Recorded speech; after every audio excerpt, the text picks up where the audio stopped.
വിശുദ്ധനാട് പോയവർക്കറിയാം Israel ഈ പറയുന്ന പോലെ തന്നെ ഒരു വലിയ ജോർദാൻ, ഇസ്രായേൽ, പിന്നെ പാലസ്തീൻ്റെ കുറേ ഭാഗങ്ങൾ, പിന്നെ അതുപോലെ തന്നെ നമ്മൾ ഈജിപ്റ്റ്, 4 രാജ്യങ്ങളുണ്ട്. ഇസ്രായേലൊക്കെ അതുപോലെ നടക്കണം. നമ്മൾ നടന്ന് ഈ പൊരും വെയിലത്ത് നമ്മൾ മടുക്കും, ടയേർഡാവും. 5 മണിയാകുമ്പോൾ നമ്മൾ ചിലപ്പോൾ നിർത്തും, പ്ലേസസ് ക്ലോസ് ചെയ്യുമ്പോൾ.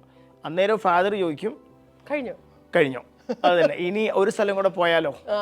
ഒരു ദിവസം, അപ്പം ഞാനൊത്തിരി 4 ദിവസം കഴിയുമ്പോൾ മടുക്കുമായിരിക്കും. പക്ഷേ 10 ദിവസം അങ്ങനെയായിരുന്നു. അപ്പം അന്ന് എനിക്ക് മനസ്സിലായി വാസ്തവത്തിൽ എൻ്റെ ഫാദറിന് യാത്രകൾ ഒരുപാട് ഇഷ്ടമാണ്. അദ്ദേഹം ഒരുപാട് എൻജോയ് ചെയ്യുന്നുണ്ടെന്ന്. കാരണം 60 വയസ്സ് കഴിഞ്ഞ ആളും 30s നിൽക്കുന്ന ഞാനും കൂടെ നോക്കി ഞാൻ മടുത്തുപോയി. പക്ഷെ അദ്ദേഹം മടുത്തിട്ടില്ല.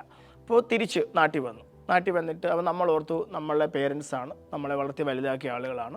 അപ്പോൾ നമുക്ക് എന്തെങ്കിലും അവർക്ക് ഏറ്റവും ഇഷ്ടപ്പെടുന്ന ഒരു കാര്യം കൊടുക്കുക എന്നുള്ളത് എപ്പോഴും നല്ലൊരു കാര്യമാണ്.